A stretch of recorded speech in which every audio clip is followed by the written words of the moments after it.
Friends, మనకు group D ఎగ్జామ్లో physics నుంచి 3 నుంచి 4 ప్రాబ్లమ్స్ రావడం జరుగుతుంది.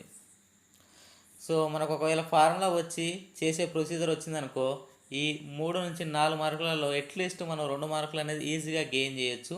సో మీరందరికీ మంచి మార్కులు రావాలనే ఉద్దేశంతో నేను ఈ వీడియో పెట్టడం జరుగుతుంది.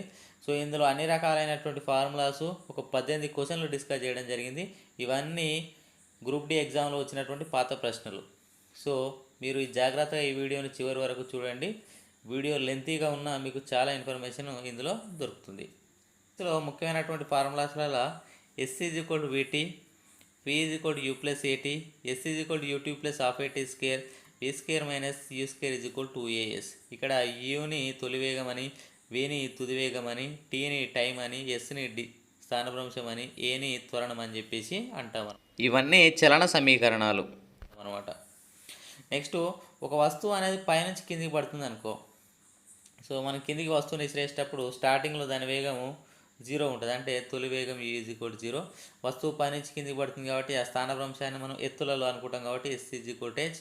వస్తువు పైనుంచి కిందికి పడేటప్పుడు దాని గురుత్వాకర్షణ శక్తి కిందికే ఉంటుంది, వస్తువు కూడా కిందికే పడుతుంది కాబట్టి A is equal to plus G లెక్క తీసుకోవడం జరుగుతుంది. ఒకవేళ వస్తువు అనేది పైకి వెళ్తుంది అనుకో, పైకి వెళ్తుంటే వస్తువు అనేది ఐటికి వెళ్ళి మళ్ళీ కిందికి వస్తుంది, అంటే ఒక ఐటు వద్ద దాని యొక్క తుది వేగం అనేది 0 అవుతుంది, అంటే వి ఈజ్ ఈక్వల్ 0. సో వస్తువు ఐటికి వెళ్తుంది కాబట్టి ఎస్ ఈజ్ ఈక్వల్ స్థానభ్రంశం ఈజ్ ఈక్వల్ హెచ్. వస్తువు పైకి వెళ్తుంది, భూమి కిందికి ఆకర్షిస్తుంది కాబట్టి ఈ రెండు వ్యతిరేక దిశలో ఉన్నాయి కాబట్టి A is equal to minus జీగా తీసుకోవడం జరుగుతుంది. Next, NT is equal to 1. ఎన్ని ఇక్కడ ఫ్రీక్వెన్సీ పౌనపుణ్యం అని, టీని కాలం అంటారు, అంటే పౌనపుణ్యం ఇంటూ కాలం చేస్తే మనకు 1 అనేది వస్తుంది.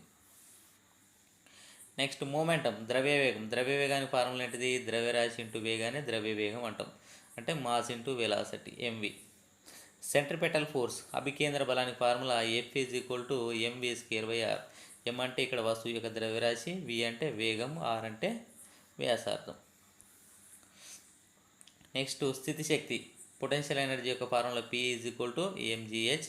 అదేవిధంగా గతిశక్తి kinetic energy formula K is equal to half MV square. ఇక్కడ ఎం అంటేనేమో ద్రవ్యరాశి, జి అంటే గురుత్వ త్వరణం, హెచ్ అంటే హైటు, వి అంటే వేగం. నెక్స్ట్, డెన్సిటీ సాంద్రత కనుక్కోవడానికి ఫార్ములా ఏంటిది? ద్రవ్యరాశి బై ఘనపరిమాణమే సాంద్రత, mass by velocity. Time period oscillation of a simple pendulum.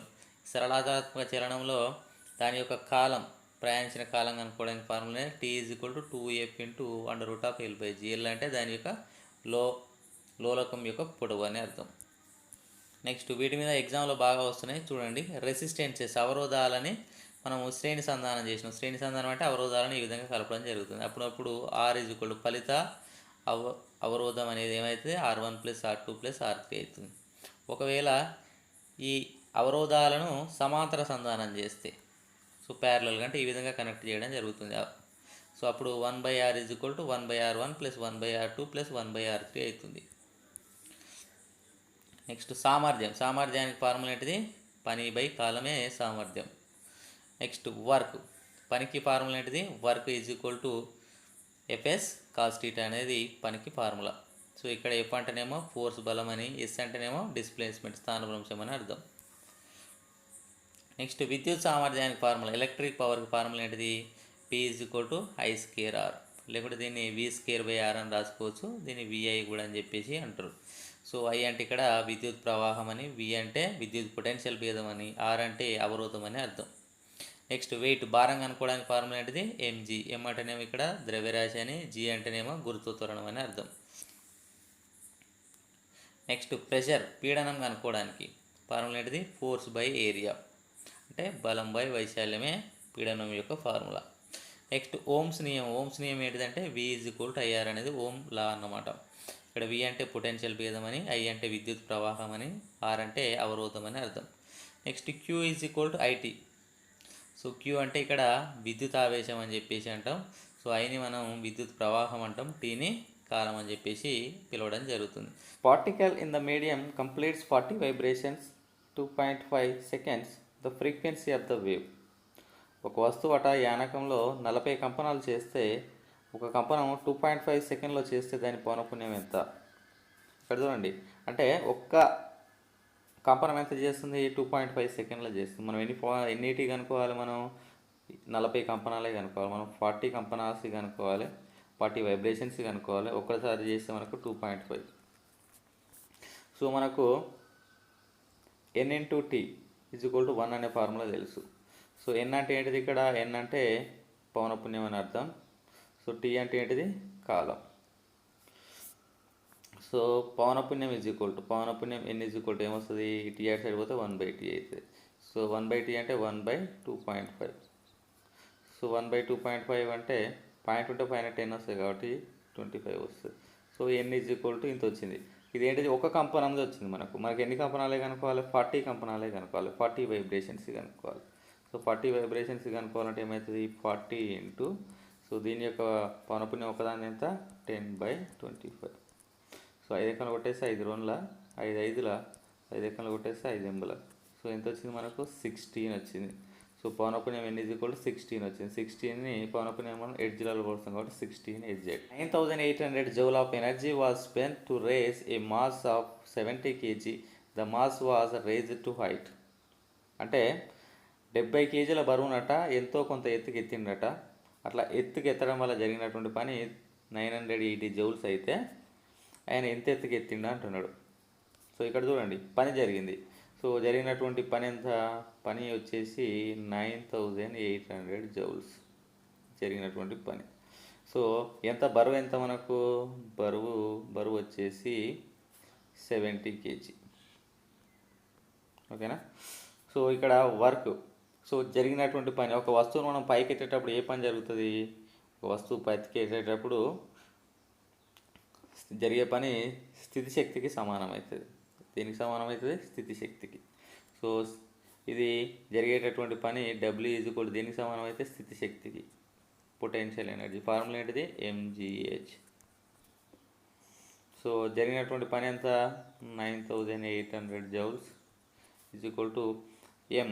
ఒక వస్తువు యొక్క బరువు ఇచ్చింది కదా, దాన్ని మనం మాస్ అని అంటాం. So m is equal to ఇక్కడ 70. నెక్స్ట్ జీ వాల్యూ ఎప్పుడైనా గుర్తుపెట్టుకోండి, జీ వాల్యూ 9.8 ఉంటుంది. సో దీన్ని అప్రాక్సిమేట్లీ 10 లెక్క తీసుకుంటాం మనం ఎప్పుడైనా. So 10 into h. సో ఈ జీరో క్యాన్సిల్ అయిపోతుంది, ఈ జీరో క్యాన్సిల్ అయిపోతాయి. 98 మనం 7 ఎకంలో కొట్టేయాలి. కొట్టేస్తే 7 ఎక్కం 7, ఇక్కడ 28 ఉంటుంది. So 4 28. So h is equal to మనకు 14 రావడం జరుగుతుంది. ఈ ball is dropped from A height of 80 meters. The distance traveled in the 4th second will be. ఒక బంతినట 800 మీటర్ల ఎత్తు నుంచి విసిరితే అది 4వ సెకండ్లో ఎంత దూరం ప్రయాణిస్తుందని అంటున్నాడు. చూడండి, అంటే దాన్ని మనం ఎంత పైనుంచి మనం కిందికి వేసిన బాల్ని ఎంత పైనుంచి వేసినా మనం 80 మీటర్స్ నుంచి పైకి వేయడం జరిగింది. అయితే చూడండి, సో ఎప్పుడైనా కానీ ఒక వస్తువుని పైనుంచి మనం కిందికి వేసేటప్పుడు స్టార్టింగ్లో దాని వేగం 0 ఉంటుంది. అంటే దాని వేగం స్టార్టింగ్ వేగాన్ని u తోటి సూచిస్తారు. సో స్టార్టింగ్ వేగం u ఈజ్ ఈక్వల్ టు 0. దాని తర్వాత ఒక వస్తువు అనేది కిందికి వస్తుంది. ఎప్పుడైతే వస్తువు కిందికి వస్తుందో భూమి యొక్క ఆకర్షణ శక్తి కూడా కిందికే ఉంటుంది. అప్పుడు రెండు ఒకే దిశలో ఉంటాయి కాబట్టి ఒక వస్తువు యొక్క త్వరణం ఏని మనం +g లెక్క తీసుకుంటాం. ఎందుకంటే ఇక్కడ వస్తువు త్వరణం అనేది గురుత్వ త్వరణానికి సమానం కాబట్టి. సో మనకు ఫార్ములా రాస్తే ఏంటిది? Formula S is equal to ut plus ½ at² అనేది ఫార్ములా. S అట్లనే ఉంటుంది. u అంటే దీన్ని SN అంటే 4వ సెకండ్లు కాబట్టి S4 అని రాసుకోవచ్చు. ఇక్కడ SN అని అంటే ఫార్ములా. సో u అంటే 0 కదా, 0 ఇంటూ t అంటే TA ప్లస్ ½ ఇంటూ a అంటే g, t అంటే t². సో ఇక్కడ మనకు 4వ సెకండ్లో కనుక్కోవాలంటున్నాం కాబట్టి t ఈజ్ ఈక్వల్ టు 4 అవుతుంది. So S4 is equal to 0 into t అంటే 0 అయిపోతుంది ప్లస్ ½ ఇంటూ g వాల్యూ మనకు తెలుసు కదా, ఏలాగనే చెప్పిన g ఈజ్ ఈక్వల్ టు ఎప్పుడైనా 10. సో 10 ఇంటూ t వాల్యూ ఎంత? 4వ సెకండ్లో కాబట్టి t is equal to 4² so 0 అయిపోతుంది. 2 ఎక్కలు కొట్టేస్తే 2 5ల. సో 5 ఇంటూ 4² అంటే 16 ఈజ్ ఈక్వల్ టు ఎంత వచ్చి మనకు 80. అంటే 4వ సెకండ్లో ప్రయాణించే దూరం ఎంత? 80 మీటర్స్ ప్రయాణం చేస్తుంది.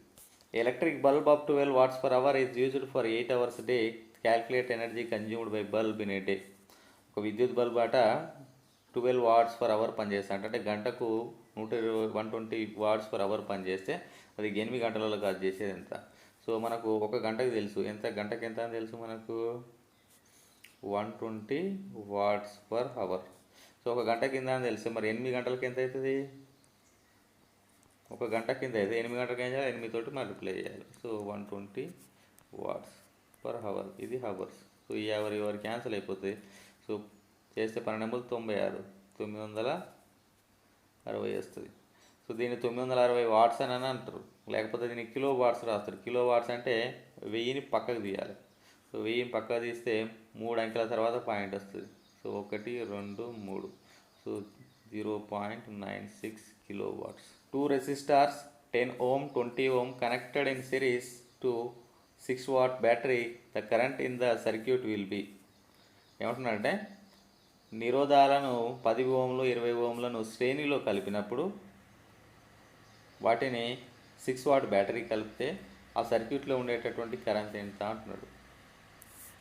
ఫస్ట్ మనకు ఈ రెండింటిని నిరోధాలను శ్రేణిలో కలుపుతున్నాడు. సో ఇది ఫస్ట్ నిరోధం, ఇది సెకండ్ నిరోధం. సో ఫస్ట్ నిరోధం ఎంత? 10 ohms. సెకండ్ ఎంత? 20 ohms. శ్రేణిలో కలిపిన అనుకో అంటే ఫస్ట్ R1 = 10. సో R2 = ఎంత? 20. ఈ రెండింటిని శ్రేణిలో కలిపిన అనుకో ఫార్ములా ఏంటిది? R శ్రేణిలో కలిపితే R1 + R2. సో అంటే 10 + 20 ఎంత వచ్చింది మనకు? 30 వచ్చేసింది. మనకు V IR అని తెలుసు ఓమ్స్ లా ప్రకారం, ఓకేనా. సో ఇందులో V అంటే తెలుసు మనకి ఎంత, ఎన్ని వోల్ట్స్ బ్యాటరీ అది? V 6 volts battery. సో ఇక్కడ 6 రాస్తే I అంటే I అలానే ఉంటుంది, మనం కనుక్కోవాల్సింది IE. R అంటే ఎంత వచ్చింది మనకు? 30 రావడం జరిగింది. సో ఈ I 30 అని అటు సైడ్ పోతే 6/30 కొట్టేస్తే 6 ఎక్కంలో 6 5లా. సో 1/5. 1/5 అంటే ఎంత అవుతుంది? 1 9 భాగారం చేస్తే 0.2 amperes. కరెంట్ మనం యాంపియర్లలో కొలుస్తాం కాబట్టి 0.2. An electric bulb having voltage 240 watts, current 0.6 amperes as a power. So మనకు వోల్టేజ్ ఇచ్చిండు అంటే వోల్టేజ్ V వచ్చేసింది. సో కరెంట్ ఇచ్చిండు. కరెంట్ అంటే మనం I తోటి సూచిస్తాం. మనం ఏం కనుక్కోవాలి? విద్యుత్ సామర్థ్యం కనుక్కోవాలి. విద్యుత్ సామర్థ్యాన్ని మనం పవర్ అంటాం. పవర్ ఫార్ములా ఏంటిది? V × I.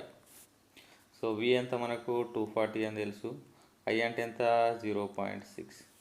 సో పాయింట్ ఉన్నది కాబట్టి ఇది పాయింట్కి ఇది క్యాన్సిల్ అయిపోతే 6 ఎకంలో కొట్టేసి 6 4 24, ఇక్కడ 2 6 12, 2 14 అంటే ఎంత వాట్స్ వచ్చింది? 144 వాట్స్ అనేది రావడం జరిగింది. An object of mass 60 kg having a potential energy of 480 joules is placed at a height.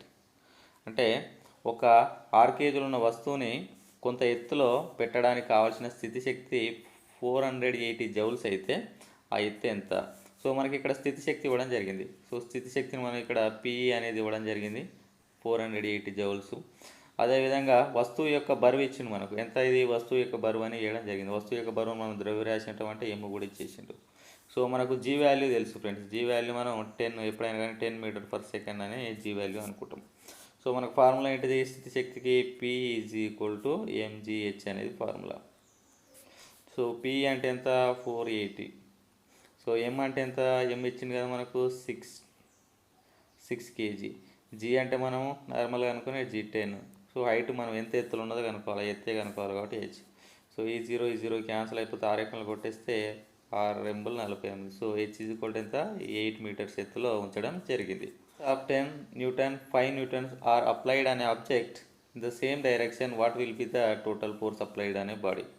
అంటే ఒక వస్తువు మీదనట 10 Newton 5 Newton బలాలు ఒకే దిశలో వర్తింపజేస్తానట వచ్చేటటువంటి మొత్తం ఫలిత బలం ఎంత అంటాడు.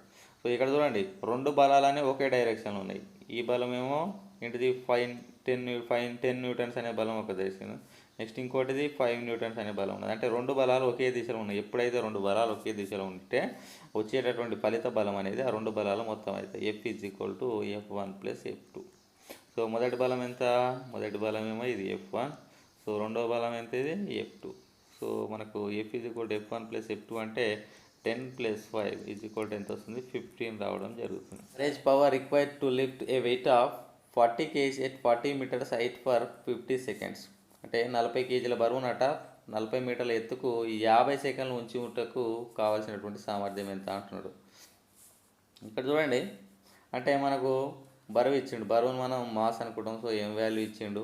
హైట్ ఇచ్చిండు, ఎంత ఎత్తో ఇచ్చిండు కాబట్టి హెచ్ ఈజ్ కూడా తెలిసిపోయింది. టైం ఇచ్చిండు, టైం ఎంత టీ సెకండ్స్లలో ఇచ్చేసిండు. నెక్స్ట్ జీ వాల్యూ మనకు తెలుసు 10 మీటర్ పర్ సెకండ్ స్క్వేర్ అని చెప్పేసి. సో మనకు ఫార్ములా ఏంటిది, పవర్ సామర్థ్యం ఈజ్ ఈక్వల్ టు ఫార్ములా ఏంటిది, P is equal to W T. So ఇక్కడ ఒక వస్తువుని పైకి ఎత్తడానికి కావాల్సినటువంటి ఈ పని అనేది స్థితి శక్తికి సమానం అవుతుంది. సో వర్క్ దగ్గర మనం స్థితి శక్తి పి అని రాయొచ్చు. నెక్స్ట్ స్థితి శక్తి ఫార్ములా ఏంటిది, mgh/t.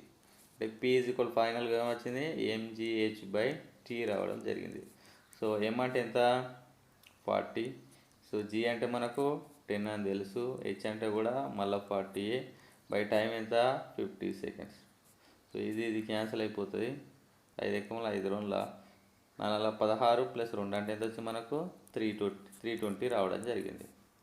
A 1 kg object falls from a height of 30 meters to the ground. The work done by the force of gravity will be. అంటే ఏమంటున్నాడంటే ఒక వస్తువు అట 30 మీటర్స్ హైట్ నుంచి పడ్డదట. సో మనకి ఇక్కడ హైట్ ఇచ్చిండు 30 మీటర్స్. ఆ వస్తువు యొక్క బరువు ఎంత 1 kg. సో ఇక్కడ మాస్ అనేది ఇవ్వడం జరిగింది. అయితే జరిగిన పని ఎంత అంటున్నాడు.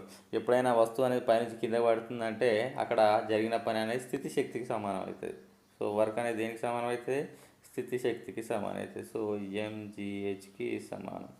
సో ఎం అంటే ఎంత 1 kg, జీ అంటే మనకు జీ వాల్యూ తెలుసు మనకు 10 ఇంటూ హైట్ అంటే 30. సో మనకి ఎంత వస్తుంది టోటల్గా ఇది 300 జౌల్స్ రావడం జరుగుతుంది. An object begins to move from it's original state of rest, it's gains the speed of 5 meters per second in 2 seconds. What is the acceleration. ఏమంటున్నాడు, ఒక వస్తువు అట నిశ్చల స్థితి నుంచి 5 మీటర్ పర్ సెకండ్ వేగము 2 సెకండ్లలో పొందిందట. అయితే దాని యొక్క త్వరణం కనుక్కోమంటుండు. సో ఇక్కడ మనకు వేగం అనేది ఇవ్వడం జరిగింది. సో వి ఇచ్చిండు, ఇక్కడ టైం కూడా ఇచ్చిండు మనకు 2 seconds అని చెప్పేసి టీ కూడా ఇవ్వడం జరిగింది.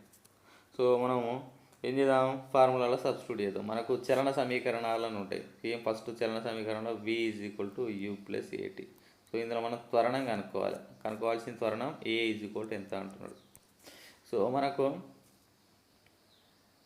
వస్తువు అనేది ఎక్కడి నుంచి కదిలింది, అది నిశ్చల స్థితి నుంచి కదిలింది. అంటే స్టార్టింగ్ దాని వేగం 0 అనమాట. సో నిశ్చల స్థితి నుంచి కలిగింది కాబట్టి U is equal to 0. Next V అంటే ఎంత వేగంతో, వి అంటే తెలిసిపోయింది కదా మనకు ఎంత 5 అని తెలిసింది. సో యూ వాల్యూ వచ్చేసి 0. సో ఏ కనుక్కోవాలి, టీ అంటే ఎంత 2. ఫైనల్గా మనకు 5 ఈజ్ ఈక్వల్ టు 2a అని వస్తుంది. So A is equal to ఇటు అటు సైడ్ పోతే 5/2 అంటే ఎంత వస్తుంది మనకు 2.5 మీటర్ పర్ సెకండ్ స్క్వేర్ అనేది త్వరణం. An object of 10 kg is the motion at the rate of 5 metre per second. The key of the object.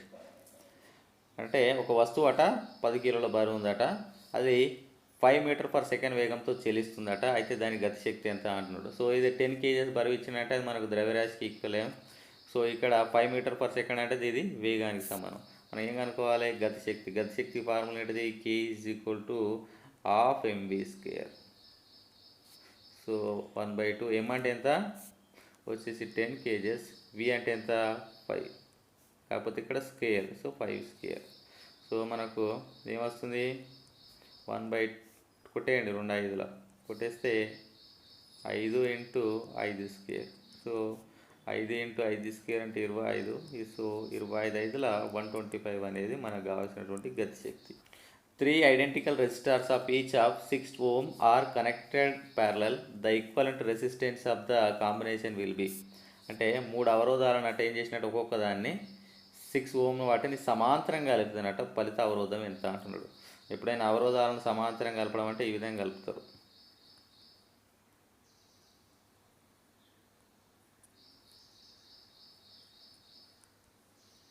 So ఇది R1, ఇది R2, ఇది R3. సో ఫలిత అవరోధానికి ఫార్ములా ఏమవుతుంది, సమాంతరంగా కలిపినప్పుడు formula 1/R is equal to 1/R1 plus 1/R2 plus 1/R3. కాకపోతే అంటే ఇక్కడ మూడింటి దగ్గర మాత్రం ఒక్కొక్కటి 6 ohms ఉంది. ఇది 6, ఇది 6, సో ఇది 6. So 1/R is equal to ఏమవుతుంది 1/6 ప్లస్ 1/6 ప్లస్ 1/6. సో అన్ని 1/6 3 సార్లు ఉన్నాయి కాబట్టి 3 × 1/6 కొట్టేస్తే 2 వస్తుంది, అంతేనా. సో 6 ప్లేస్లో ఎంత ఉంది ఇప్పుడు 2. సో ఫలిత నిరోధం R ఎంత 2. Of 60 watts maintain a current of 0.5 amperes in the resistor. The power supplied by the source to the resistor will be. ఏమంటున్నట్టే ఒక విద్యుత్ పొటెన్షియల్ భేదం ఇచ్చినట, అది 6 వాట్స్ అట. విద్యుత్ ప్రవాహం అనేది 0.5 యాంపియర్స్ అవుతున్నట. అయితే అవరోధానికి కల్పించినటువంటి సామర్థ్యం ఎంత అంటున్నట్టు. మనకు ఏం కనుక్కోవాలి, మనం విద్యుత్ సామర్థ్యం కనుక్కోవాలి. విద్యుత్ సామర్థ్యానికి ఫార్ములా ఏంటిది, P = V × I అనేది ఫార్ములా. సో మనకి ఇక్కడ V అనేది ఇవ్వడం జరిగింది. సో పొటెన్షియల్ భేదం అంటే దాన్ని V అనుకుంటాం. సో మనకు కరెంట్ ఇచ్చింది కాబట్టి ఇది I. సో ఈ ఫార్ములా సబ్స్టిట్యూట్ చేస్తే అయిపోతుంది. V అంటే ఎంత 6, I అంటే ఎంత 0.5. సో 6 × 0.5 చేస్తే 3 రావడం జరుగుతుంది. Then 350 newton force is applied on object of 500 kg, find the acceleration. అంటే 350 న్యూటన్స్ బలాన్ని అట 500 kg వస్తువుపై ప్రయోగిస్తే వచ్చే త్వరణం ఎంత అంటున్నాడు. సో ఇక్కడ మనకు బలం ఇవ్వడం జరిగింది. బలం అంటే F ఇవ్వడం జరిగింది. సో ఇక్కడ వస్తువు కేజీ బరువులు ఇచ్చింది కాబట్టి ఇక్కడ మాస్ ఇవ్వడం జరిగింది. మనం త్వరణం కనుక్కోవాలి. సో మనకు బలానికి ఫార్ములా ఏంటిది, బలం F = ma అనేది ఫార్ములా. సో F ఎంత, సో 350. సో M ఎంత 500. సో మనం ఏనే కనుక్కోవాలి. సో ఈ జీరో క్యాన్సిల్ అయిపోతుంది. సో ఇది ఇంటూ ఉన్నది కాబట్టి అటు సైడ్ పోతే బై అవుతుంది. A = ఏమవుతుంది 35/50 వస్తుంది. 5 ఎకంలో కొట్టేద్దాం. కొట్టేస్తే 5 10 5 సో మనకు 7/10 అంటే 0.7 m/s² అనేది మనకు వచ్చేటటువంటి త్వరణం. An electric of 200 ampere is flowed through the resistance of 500 ohm. What will be the amount of charge flowing through the resistance in 1 minute? అంటే విద్యుత్ ప్రవాహం అట 2 ఆంపియర్స్ అట, దాని యొక్క నిరోధనం ఏమో 5 ohms అట. అయితే ఆ విద్యుత్ ఆవేశం 1 నిమిషంలో ఎంత ప్రవహిస్తుంది అంటున్నాడు. సో మనం ఏం కనుక్కోవాలి, మనం విద్యుత్ ఆవేశాన్ని కనుక్కోవాలి మనకు. సో ఇక్కడ చూడండి 1 నిమిషం అని ఇచ్చిండు. 1 నిమిషాన్ని ఎప్పుడు మనం నిమిషాలలో ఉండదు కాబట్టి సెకండ్లలో మార్చుకుంటే 60 సెకండ్స్ వస్తుంది. సో ఇది మనకు కావాల్సినటువంటి టైం. నెక్స్ట్ విద్యుత్ ప్రవాహం ఇవ్వడం జరిగింది. సో విద్యుత్ ప్రవాహాన్ని మనం I అంటాం, ఓకేనా. సో I = విద్యుత్ ప్రవాహం I = 2a అని ఇవ్వడం జరిగింది. సో మనకు ఫార్ములా విద్యుత్ ఆవేశం కనుక్కోమంటుండు. విద్యుత్ ఆవేశానికి ఫార్ములా ఏంటిది, విద్యుత్ ఆవేశం కనుక్కోవడానికి ఫార్ములా ఏంటిది, Q = IT అనేది ఫార్ములా. సో Q = I అంటే ఎంత, I అంటే ఇదే కదా 2 ఆంపియర్స్ ప్లస్ T అంటే ఎంత T అంటే 1 నిమిషం కాబట్టి 60 సెకండ్స్. సో R అంటే 120 అనేది రావడం జరిగింది. A car is used 2000 joule energy. If its production is 500 joule, then efficiency. ఒక కారు శక్తిలో అది ఓన్లీ 500 జౌల్స్ని మాత్రమే ఉత్పత్తి చేస్తున్నాడు, దాని సామర్థ్యం ఎంత అంటున్నాడు. యాక్చువల్ ఎంత 2000 చేస్తే మనం 100% అనుకుంటాం. సో అది ఇప్పుడు చేసింది ఎంత 500 చేసింది. సో ఎంత పర్సెంటేజ్ ఏం చేస్తాం, సో 500/2000 × 100. సో ఈ 2 సున్నాలకి ఈ 2 సున్నాలు క్యాన్సల్, ఈ 0కి ఈ 0 క్యాన్సల్, 2 ఎకంలో కొట్టేస్తే ఎంత వచ్చి మనకు 25% సామర్థ్యాన్ని అది ఉత్పత్తి చేసిందని అర్థం. Okay friends, thank you. ఈ వీడియో నచ్చినట్టయితే కంపల్సరీ లైక్ చేయండి, మీ ఫ్రెండ్స్కి షేర్ చేయండి. ఇప్పటివరకు నా ఛానల్ సబ్స్క్రైబ్ చేసుకుని వాళ్ళు తప్పకుండా సబ్స్క్రైబ్ చేసుకోండి.